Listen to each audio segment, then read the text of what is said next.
जो पहले कलम बांटते थे वो अब हथियार बांटने लगे। जो पहले लाठी बांटते थे अब कलम बांटने लगे। उसमें आदमी जरा राइफल किना ला बंदूक तो घी लगा के चला किन लेनी हम एगो हाँ दुनली लहू की एक नली नहीं दुनली लेनी है बड़ा मानी ये स्टेटस सिंबल है।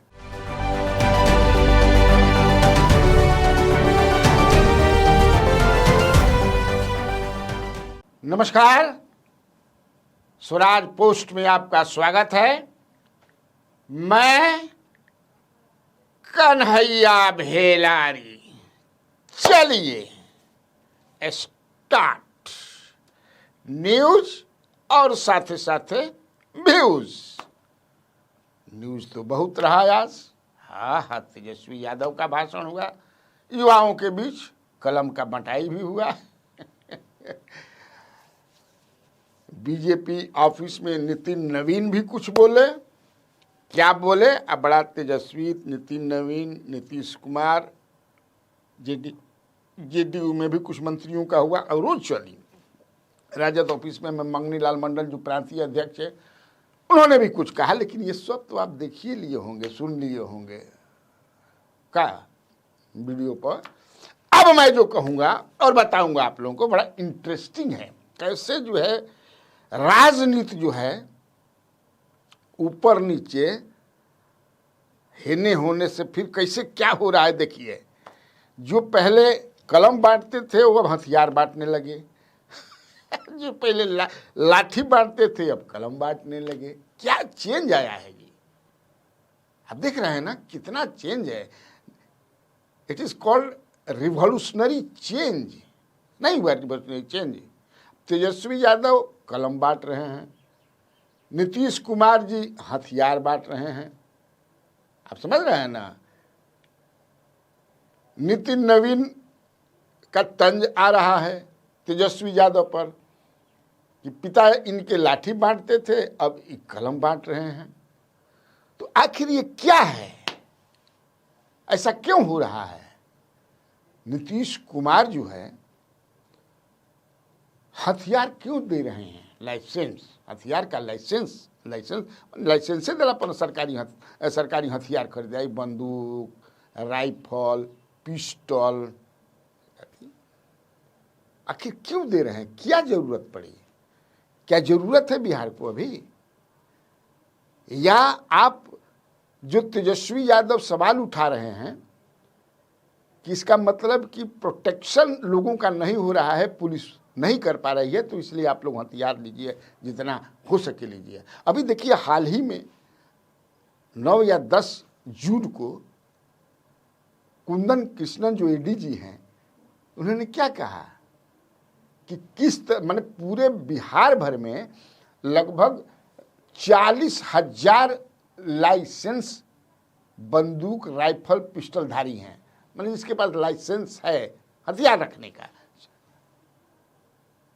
80,000। जांच ऊंच की बात कर रहे हैं कि जो गोली लोग खरीद रहे हैं, पहले गोली एक आदमी जो लाइसेंस दिया है उसको 200 गोली या कारतूस खरीदने का था, अब हो रहा है कि 85 कर दिया गया है। फिर कह रहे हैं कि बहुत ये लोग जो है ब्लैक मार्केट में चला जाता है, कहाँ छोड़ते हैं पता नहीं चलता है। दरअसल है मामला, देखिए बड़ा ये गंभीर इसको समझने की बात है। चुनावी वर्ष में बहुत कुछ ऐसा अनाउंसमेंट होता है जिसकी कोई जरूरत नहीं है, लेकिन चूंकि वोट लेना है, और जब वोट लेना है तो देखना पड़ेगा कि ये वार्ड, पंच, सरपंच, मुखिया, जिला परिषद, ये सारे लोगों को लाभान्वित करने के लिए वही देख करके कि ये पता नहीं इनका डिमांड रहा है, हो सकता होगा। असल में हथियार रखना बिहार में और ख़ास तौर से काऊ बेल्ट और गंगाटिक बेल्ट में ये है क्या, ये स्टेटस सिंबल है। प्रोटेक्शन बहुत होगा, मैं ये नहीं एकदम रूल आउट नहीं करता हूँ कि नहीं होगा, लेकिन मैक्सिमम ये स्टेटस सिंबल है बंदूक रखना। मुझ में आदमी जरा राइफल किना ला बंदूक तो घी लगा के चला किन लेनी हम एगो हाँ दुनाली ले लो कि एक नाली नहीं, दुनाली लेनी है बड़ा, माने ये स्टेटस सिंबल है।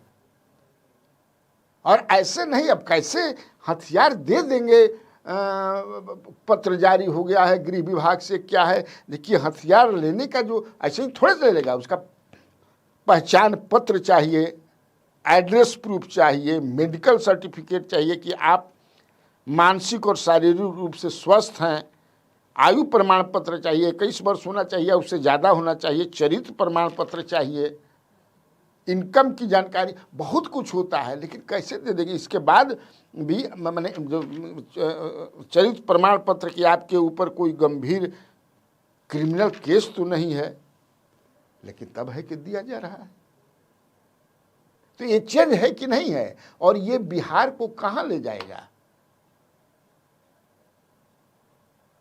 इस पर आप लोगों को निश्चित तौर से सोचना चाहिए और सोचने की जरूरत है।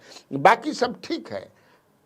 अब जिस राज्य में, आप समझिए कि जिस राज्य में लगभग नहीं, डेटा है कि 4,918 स्कूल के पास अपना भवन नहीं है।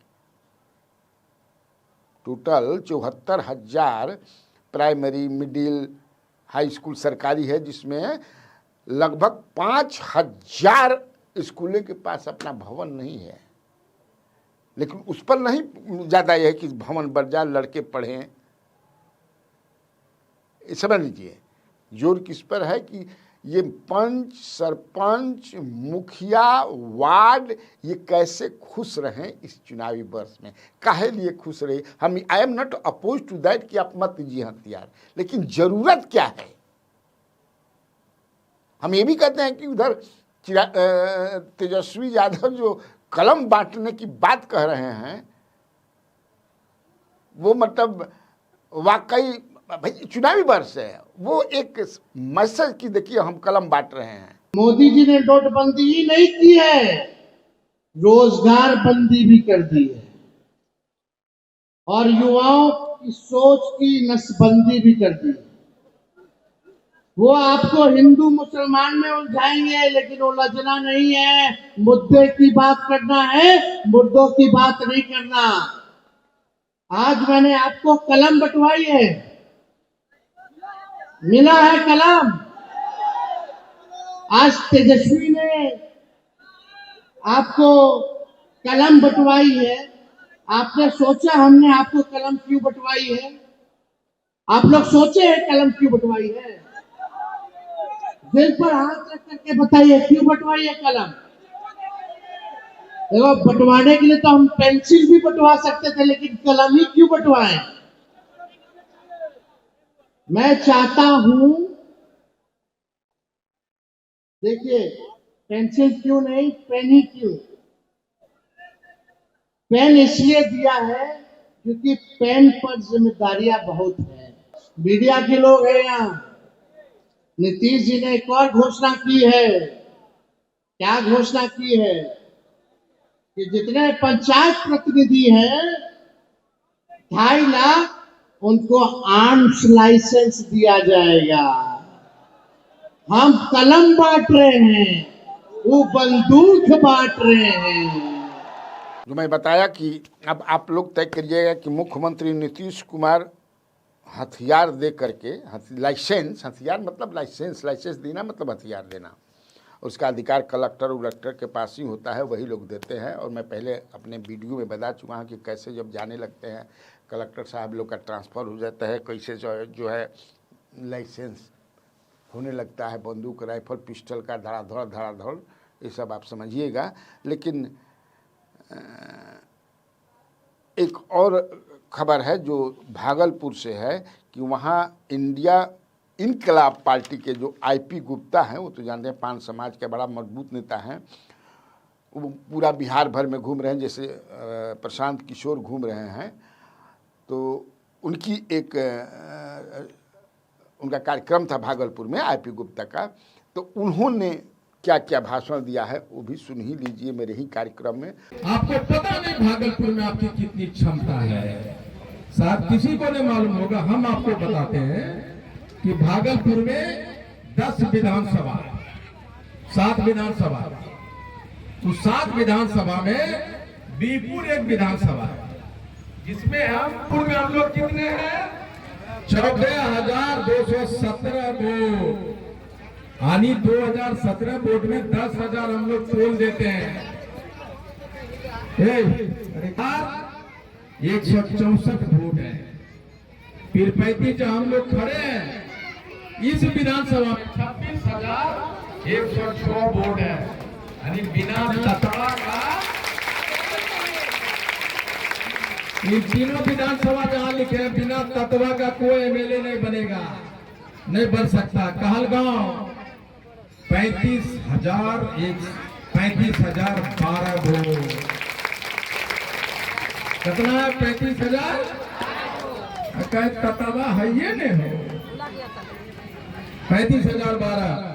भागलपुर 35,204 वोट। 35,204। सुल्तानगंज जहां से आते हैं सुभाष बाबू 24,015 वोट। नाथनगर भागलपुर 56,540 वोट। इसका मतलब क्या हुआ? आप कितना ताकतवर हैं? इसका मतलब ये हो गया कि अगर तांती ततवा पान नहीं चाहेगा, ये जो एमएलए बना रहता है ना, बिना ततवा का एमपी एमएलए एक भी विधानसभा में बन सकता है ना, तो तुम्हारा जमानत जब्त हो जाएगा। इसलिए जनता आरक्षण के साथ है, आंदोलन के साथ है, इंडियन इनकलाब पार्टी के साथ। मैं सारे लोगों को बोल देना चाहता हूं, बिहार में भारत के तत्वा को, ये फोन पे जो बात करते हो ना इंडियन इनकलाब पार्टी के बारे में, छोड़ने के बारे में, कैसे होगा? गुप्ता जी के पास पैसा है, बाकी के पास पैसा नहीं है, कैसे लड़ेगा? अरे पैदा होते जवान हो गया था, यही सोच के नहीं लड़ेंगे। हमारा आदमी गरीब है, उसको भी एमएलए के टिकट दूंगा अगर वो नेता है तो। और ये महिलाएं अपने बेटी को, अपने बेटा को एमएलए बनाने के लिए, एमपी बनाने के लिए, चाची तो जतिया खड़ा होलो 200 रुपया चंदा दे दो, देवो कि नहीं देवो? देवो ना। 80 लाख लोग और 10 गो एमएलए को पैसा नहीं होगा चुनाव लड़ने का, तो आईपी गुप्ता किस काम का? और आज प्रशांत किशोर का भी था भोजपुर में, उनका भी कार्यक्रम किया, वो भी क्या क्या बोल रहे हैं वो भी सुन लीजिए। स्कूल बैग मिला है, इसके लिए इलेक्शन कमीशन का धन्यवाद करना चाहते हैं। विजन स्वराज की जो सोच है, हम लोग का ऐसा मानना है कि बिहार में गरीबी को खत्म करने के लिए, बिहार में शिक्षा बेरोजगारी को खत्म करने के लिए एकमात्र मतलब है कि स्कूल का बस्ता, यहाँ पे गरीबी को खत्म करने का रास्ता है स्कूल का बस्ता, यहाँ से शिक्षा खत्म करने का रास्ता है। पिछले 30-35 वर्ष से लालू नीतीश के राज ने पूरे बिहार को महसूस बना लिया। यहाँ के बच्चों को घोड़ा के बीच पर घोड़ा होने के लिए मजबूर कर दिया। अंतराज की सोच है बिहार के बच्चे स्कूल का बस्ता लेकर चलेंगे, पढ़ेंगे और रोजगार करेंगे, अच्छी जिंदगी जिएंगे। इसलिए अंतराज को स्कूल का बस्ता जो सिंबल मिला है, उसके लिए इलेक्शन कमीशन का हम धन्यवाद करते हैं। तो ठीक है, आज के लिए इतना काफ़ी है। तो बिहार में बाहर है और आप लोगों को कन्हैया बेलारी का नमस्कार है।